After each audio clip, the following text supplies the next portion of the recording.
Après les repas familiaux et moments de convivialité à la maison à l'occasion du Nouvel An, certains Cotonois et Cotonoises se sont donné rendez-vous à la place de l'Amazone. En cette belle matinée ensoleillée, lendemain du jour de l'an, loin de la musique et de toute ambiance festive, ils sont venus souffler un peu, réfléchir ou encore profiter d'un moment de calme en toute discrétion. On peut dire que c'est principalement pour rencontrer des amis avec qui je n'ai pas pu passer le premier et aussi avoir un peu de calme pour moi. Essayer de réfléchir sur la nouvelle année qui veut commencer, savoir comment la gérer. Bon, je suis venu pour voir un peu, faire quelques photos, voir la plage.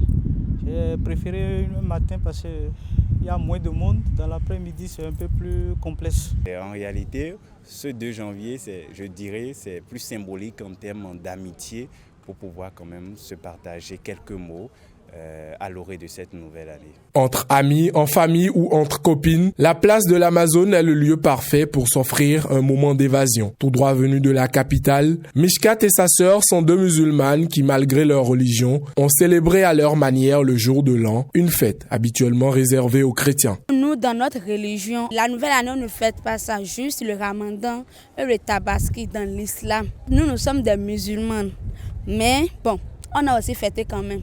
Plus loin de la place de l'Amazone, dans ce kiosque à journaux, les discussions sont concentrées sur les sujets qui font l'actualité. Pour ces Cotonois, la fête est quasiment passée inaperçue en raison de la morosité économique. Contrairement aux années antérieures, leur cœur n'était pas du tout à la célébration. Le 1er janvier, ça s'est passé passablement.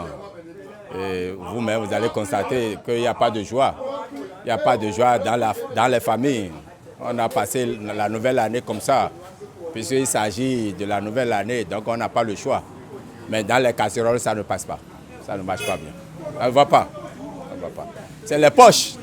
Quand les poches se portent bien, la fête aussi, ça va bien passer. Si les potes ne se portent pas bien, c'est comme ça aussi, la fête aussi ne va pas se passer. Ce que nous souhaitons dans cette nouvelle année est que les responsables de ce pays puissent penser autrement à la faim de la population béninoise. Le Béninois a faim. Entre enthousiasme de certains et plainte d'autres, la célébration du 1er janvier n'a pas eu le même goût pour tous. Quelques jours plus tôt, la ville de Cotonou vibrait encore au rythme des concerts de fin d'année. Aujourd'hui, la température est nettement retombée. Le train de vie quotidien a repris pour ses habitants avec un mois de janvier réputé pour être long et difficile pour les bourses.